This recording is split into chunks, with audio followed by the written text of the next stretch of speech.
Cops still killing us, cause all we wanna do is live. Slave for like 400 years, cause the color of my skin. Get mad cause we retaliate, so we gotta loot and shit. Protest for my fallen brothers, no silence, I'ma grip the sig. They can't relate to this pain, 1200 what we gain. You can't buy forgiveness for my brothers going up in that grave. Love instead of anger, some are filled up with hatred.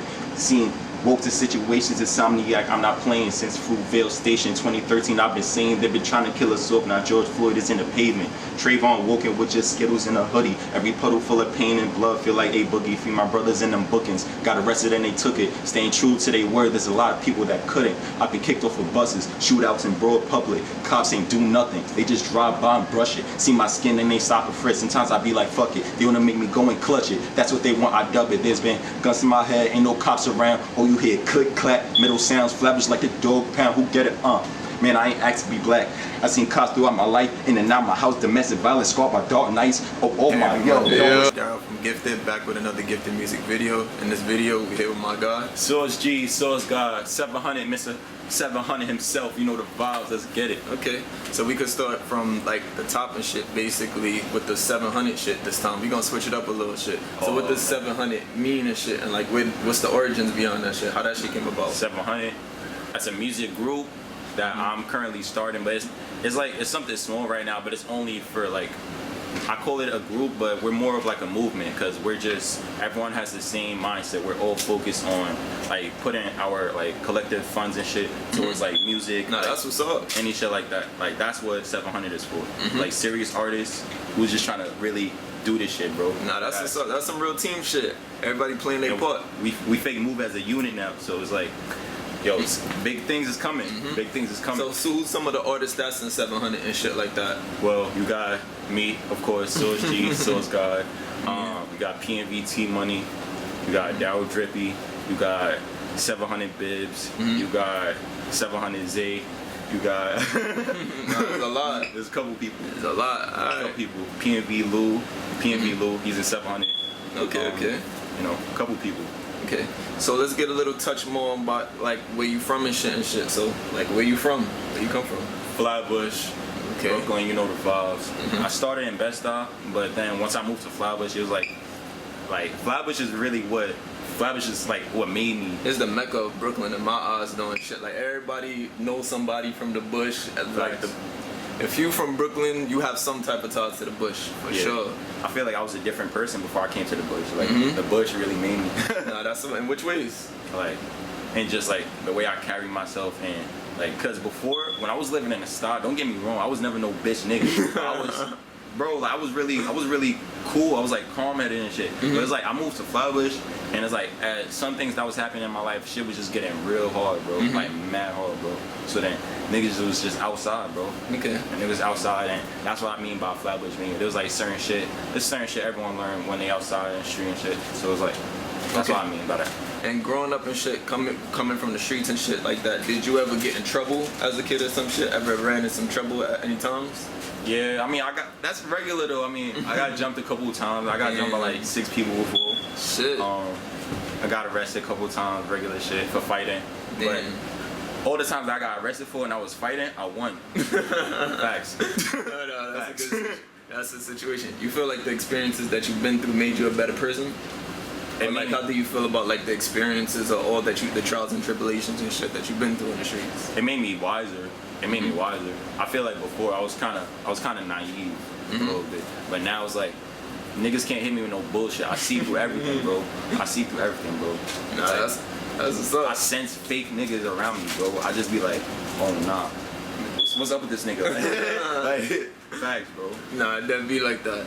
And as far as like with your music and shit, how much does like your upbringing and you being in the streets and what you've been through in the streets has an impact on like the music and shit? Well, I feel like it definitely impacted my music, because before, like I started rapping when I was like 11, 12 years old, right? And like the music that I made from then compared to now is obviously way different. Because before, like I was rapping about shit that was just going through my life and shit. And as life goes on, you start to rap about different shit as what's going on with your life. So before it started out as like I was on some real lyrical kind of style, because Growing up, I listened what's to up. I listened to a lot of Nas and J. Cole. That's all I listened to when I started like rapping and shit. And then I was listening to Jay-Z, Lil Wayne, and then I started listening to like a lot of drill. Nah, that's a fact. And I remember what really changed like my style per se, just like the way I delivered a lot of my words and shit when G Herbo first blew up. That's a fact. I was bumping his shit since Pistol Pete, before Pistol Pete. Nah, that's a fact. And there's a difference for niggas that don't know the difference between Lil Herb and G Herbo. Facts. Niggas don't know that. That's the difference. Niggas don't know the difference. He was on a different type of time and a different type of bag. I was bumping that nigga when he was Lil Herb. Nah, that's a fact. For Facts. some reason, with artists and shit, when they broke and they come, whenever artists is in the trenches, they make the best music. Yeah. I peep that shit. So it's like there's a lot of people like who I have like certain tendencies from, but my style is like I would say it's completely different from a lot of people that's out here. Cause don't get me wrong, I still have that aggression and shit as if I was like on a drill timing, but I could have that on any beat. Nah, that's what's up. With the lyricism of like for instance like J. Cole or Dave East, cause I listen to a lot of Dave East, Don Q, so it's like shit like that. Nah, that's what's up. And as far as like coming up and shit like that with the music, what is, if you had to give a specific set of artists that had the biggest influences on like your music in general, who would the artist that be that impacted your music the most? Nas. G Herbo. Yeah, definitely. Who else? I would say It's G Herbo. it's hard because I have melodic tendencies, but I would say that it's not even on no TJ shit, not even on no A Boogie shit, more like some damn, I'm trying to remember his name. I can't remember his name. I don't know. I just got a bag, bro. Nah. It's a bag with different flows. Nah, that's a fact. That's a fact. So as far as like the Brooklyn drill scene and shit like that going on and shit, who's your favorite artist in the Brooklyn drill scene that you're listening to right now? If you had to give one artist that was like your favorite. Favorite artist, probably Sleepy Hollow. Yeah, son definitely putting in that pain for real, for real. Yeah. And with you coming in, I don't really get from you like you on like the diss type of vibe and dissing niggas and shit like that. So with you coming into the game, how do you feel like gimmicks are needed for the music that's being made? Do you feel like you need a gimmick to make music or be bigger? Because like in Brooklyn drill culture, there's a lot of name dropping and dissing and shit, and that could get associated with like clout and shit. So yeah. How do you feel as coming up with like as an artist that's not dissing niggas?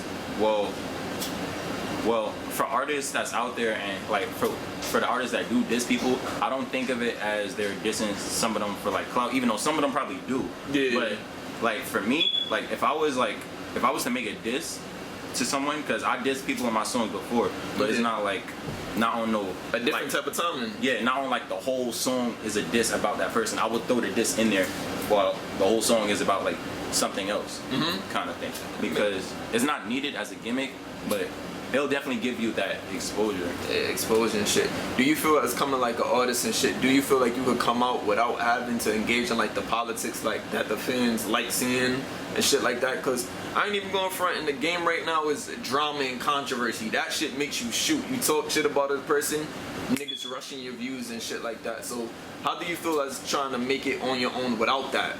Yeah, I could definitely do that.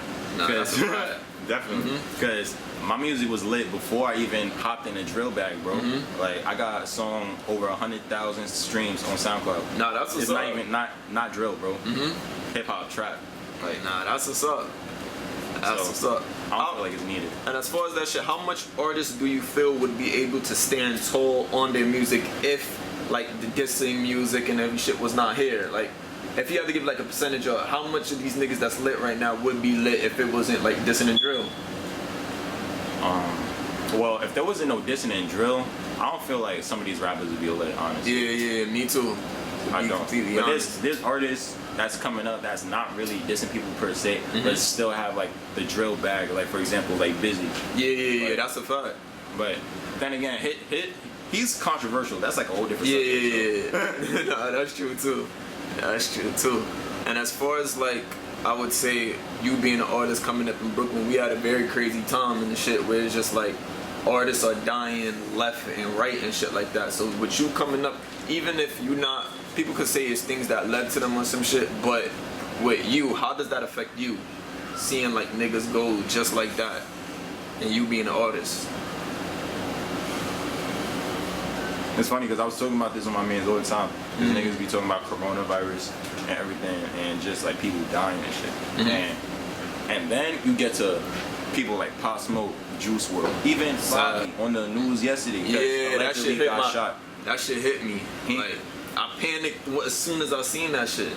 It's like, we can't lose another one from the town.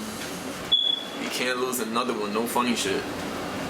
But I just feel like as an upcoming artist myself, with more money, there's gonna be more problems regardless. That's true too.